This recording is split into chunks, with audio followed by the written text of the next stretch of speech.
Sejam muito bem-vindas e bem-vindos aqui ao nosso canal, que continuemos em paz. Hoje nós vamos conversar um pouquinho, refletir um pouco sobre dois ensinamentos de Jesus no Evangelho de João. Antes de chegarmos nesses ensinamentos, é interessante a gente comentar sobre um evento que é um dos eventos mais antigos estabelecidos pela Igreja Católica, antes mesmo do Natal, que é a festa de São Pedro e São Paulo, que normalmente ocorre no dia 29 de junho. É uma celebração em homenagem a esses dois importantes apóstolos. E é interessante falarmos sobre os dois neste momento, porque na carta aos Gálatas, Paulo comenta de uma discussão que ele teve com Pedro, por causa de um comportamento de Pedro que Paulo não gostou muito em relação, na época, aos judeus. Ele entendeu que Pedro discriminou os não-judeus num determinado almoço, numa refeição. Então aí houve uma desavença entre os dois, esses dois importantes apóstolos lá da igreja que estava tentando se estabelecer. Talvez, provavelmente, se nós estivéssemos na situação de Pedro, em relação à briga que Paulo chamou a atenção de Pedro, então nós nunca mais iríamos querer ver Paulo nem pintado de ouro. Talvez. Óbvio que isso varia muito e eu tenho certeza que quem está nos assistindo tem uma elevação espiritual, talvez até relevasse. Mas naquele momento foi uma coisa muito tensa.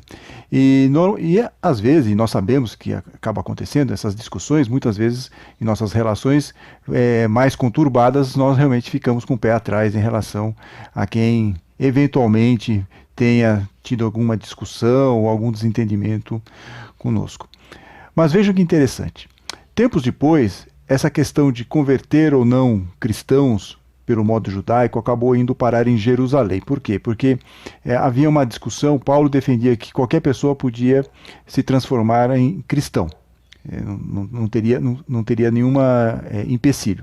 Porém, Tiago, Pedro, lá naquele primeiro cristianismo primitivo, entendia que para ser seguidor de Jesus tinha que ser primeiro judeu, tinha que se converter ao judaísmo e depois ir para abraçar o cristianismo. E essa divisão acabou indo parar num concílio em Jerusalém, e na reunião participaram aí os principais discípulos, apóstolos. Pedro estava presente, Tiago, que era o chefe daquela comunidade, era o irmão de Jesus, estavam todos eles lá reunidos, Paulo também, claro. E aí Pedro se levantou e defendeu a ideia de Paulo, porque Paulo estava defendendo aquilo meio sozinho. E aí Pedro se levantou e defendeu, ficou ao lado de Paulo naquela circunstância. Houve paz. Isso é importante. Houve paz. Apesar dessa divergência, houve paz, houve entendimento, houve união. Porque acima das divergências, das brigas, dos problemas que eventualmente ocorrem no passado, em nossos relacionamentos, havia uma questão maior entre Paulo e Pedro. O amor que tinham um pelos outros. E aí é onde nós vamos entrar no Evangelho de João. Jesus nos ensina lá, tem um ensinamento muito importante para nós. Em especial nos capítulos de 13 a 17 lá do Evangelho de João. É praticamente um discurso de despedida, de orientação geral que Jesus faz aos discípulos. E no capítulo 13, versículo 34, Jesus fala o seguinte para os discípulos, eu vou ler aqui. Eu dou a vocês um mandamento novo. Amem-se uns aos outros, assim como eu amei vocês. Vocês devem se amar uns aos outros. Se vocês tiverem amor uns para com os outros, todos reconhecerão que vocês são meus discípulos. Disse Jesus, isso lá no capítulo 13, versículo 24. Mas essa informação era tão importante que Jesus reforça um pouquinho mais para frente, lá no capítulo 15. Ele fala para os discípulos: o meu mandamento é este: amem-se uns aos outros, assim como eu amei vocês. Percebam como ele já falou duas vezes essa questão do amem-se uns aos outros. Suficiente? Não. Um pouquinho mais para frente, no capítulo 15 também, mas no versículo 17, Jesus fala o seguinte: o que eu mando é isso: amem-se uns aos outros. Veja como essa questão é muito importante, porque Jesus fala 3 vezes lá no Evangelho de João, nesse discurso de despedida com os discípulos, 3 vezes ele fala: amem-se uns aos outros. E esse é o nosso grande desafio, né? Entender que o outro, mesmo aquele que não suportamos ou temos divergências, é igual a nós. E que há nele também belezas admiráveis, e problemas, como nós também temos, problemas a serem corrigidos. Até porque nós estamos aqui nesse planetinha de provas e expiações. Se nós fôssemos espíritos perfeitos, nós não estaríamos aqui, estaríamos em outro plano, plano com espíritos perfeitos. Mas nós estamos aqui. Então nós também temos as nossas imperfeições e precisamos melhorar para nos tornarmos um dia, quem sabe, lá no futuro, espíritos melhores. Alexandre Caldini, no livro A Vida na Visão do Espiritismo, diz que chegará o dia, olha só que interessante isso aqui, chegará o dia em que amaremos um desconhecido na rua com a mesma qualidade de amor com que amamos nossos pais, nossa esposa, nosso esposo, nossos filhos, pessoas queridas. Olha só, um dia nós vamos chegar lá, vamos amar um desconhecido, uma pessoa que de repente nós nem conhecemos direito, vamos amar com essa mesma profundidade como essas pessoas queridas que são importantes para nós. Foi assim com Pedro, foi assim com Paulo. Eles se entenderam a partir do quê? Do amor.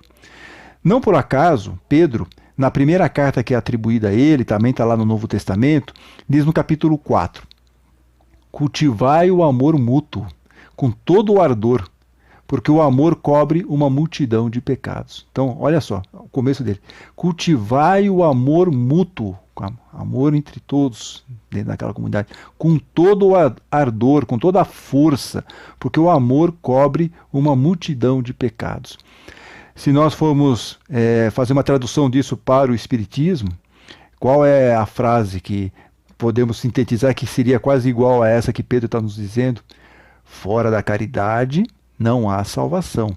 Mas por que caridade? O que tem a ver a caridade com amor? Nós estamos falando de amor, falando de caridade, porque a caridade é o amor em ação. Então, quando nós falamos fora da caridade não há salvação, nós estamos falando exatamente a ideia que Pedro diz que o amor cobre uma multidão de pecados. Então, quanto mais nós utilizarmos essa expressão da caridade, do amor ao próximo, nós estamos cada vez mais nos aproximando desses ensinos importantes de Jesus e sendo espíritos melhores. Por isso que Jesus reforça tanto essa questão, essa ideia do amor ao próximo, como nós vimos, né? O que eu mando, Jesus falando, o que eu mando, amem-se uns aos outros. Está lá, João, capítulo 15, versículo 17. E essa frase, ela é muito mais ampla do que outro ensinamento dele, que também é muito importante, sem dúvida alguma, e que consta nos outros 3 evangelhos, de Mateus, Marcos e Lucas. É aquela frase que vocês conhecem, amar a Deus sobre todas as coisas e ao próximo como a si mesmo. Essa é uma frase importante, um mandamento muito importante. Pode parecer à primeira vista, quando nós comparamos tanto esse de amar ao próximo como a si mesmo, e o que Jesus nos ensina lá em João, amar, ame-se uns aos outros, que parece que é a mesma coisa, mas ela não é. Tem uma diferença sutil, mas ela é muito importante. Essa que nós estamos vendo aqui de Mateus, Marcos e Lucas, amar a Deus sobre todas as coisas e ao próximo como a si mesmo, é um processo mais individual, é um processo de conscientização de cada um de nós em relação a isso. Quando Jesus chega e fala, amem-se uns aos outros, ele está falando comunidade. Ele está falando para cada um de nós amarmos o nosso próximo, que está ao lado. Seja ele de que maneira for, de que, raça, gênero, não importa, não interessa. Temos que estar dentro de uma grande comunidade desse planetinha Terra que nós vivemos. Essa é a ideia, uma questão mais coletiva. Amem-se uns aos outros. Mas como que faríamos isso? Como seria isso? São dúvidas que nós fazemos, né? Como que seria essa questão? E aí vem o segundo grande ensino de Jesus, que eu falei para vocês que nós iríamos ver 2 grandes ensinos dele, e esse segundo está também no Evangelho de João, só que é um pouquinho antes do capítulo 15 que nós vimos. Está no capítulo 13. E Jesus faz algo revolucionário, muito impactante. Ele faz o famoso lava-pés dos discípulos. E eu vou ler aqui para vocês o trechinho que está lá em João.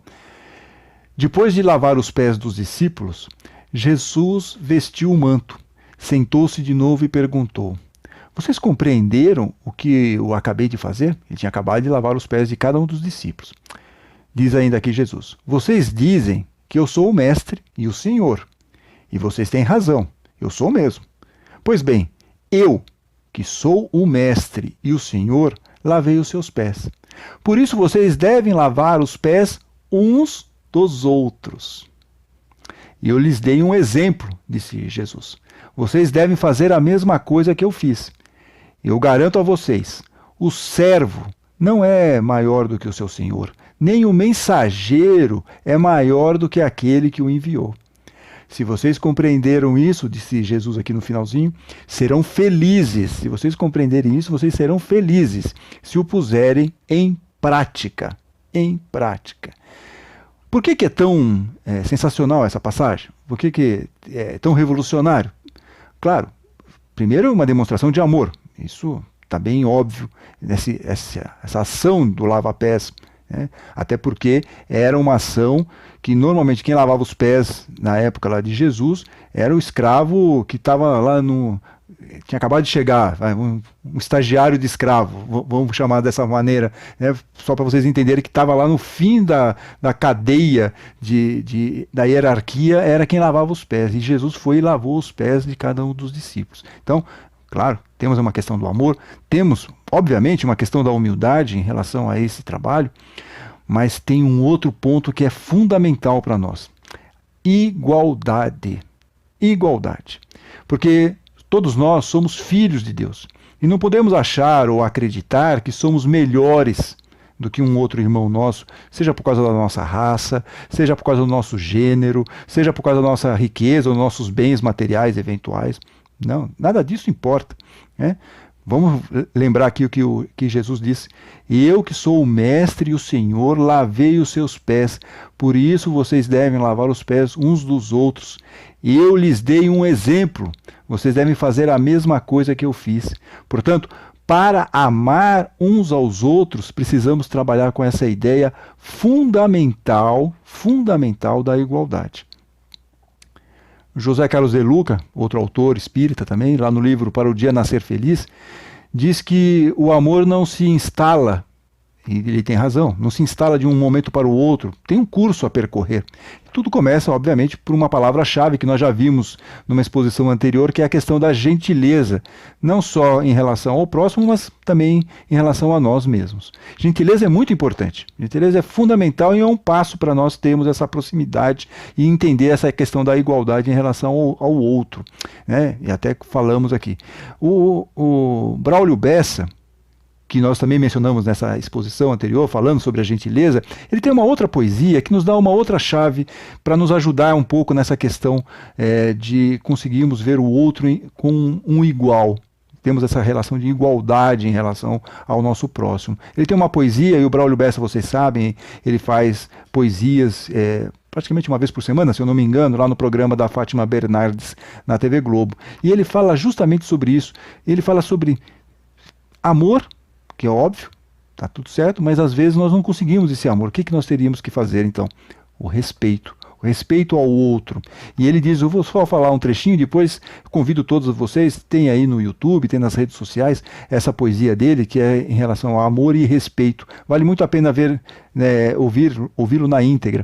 Ele diz o seguinte: seja menos preconceito, seja mais amor no peito, seja amor, seja muito mais amor. E se mesmo assim for difícil ser, não precisa ser perfeito. Se não der para ser amor, que seja pelo menos respeito. Por quê? Porque nós estamos no lado certo, que é o lado certo do amar.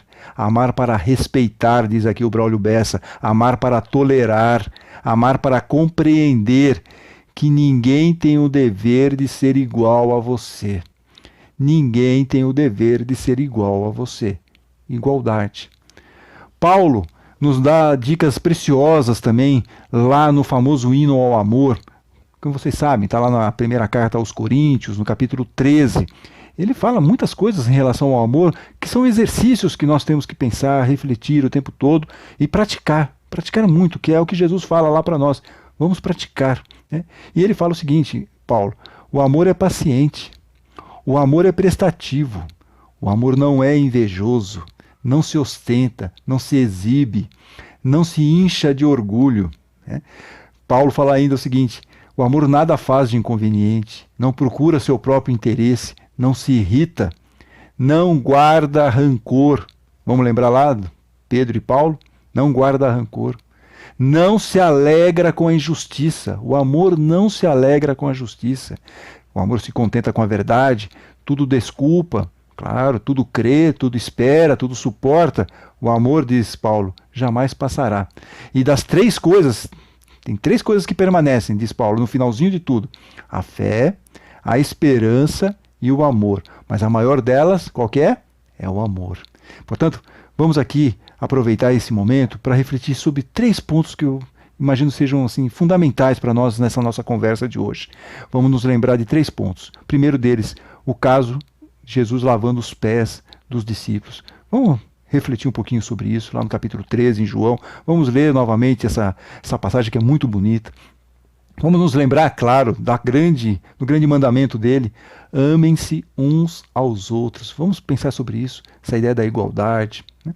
E, finalmente, o terceiro ponto, que é o que Jesus fala para os discípulos e fala para nós também: eu lhes dei um exemplo. Vocês devem fazer a mesma coisa que eu fiz.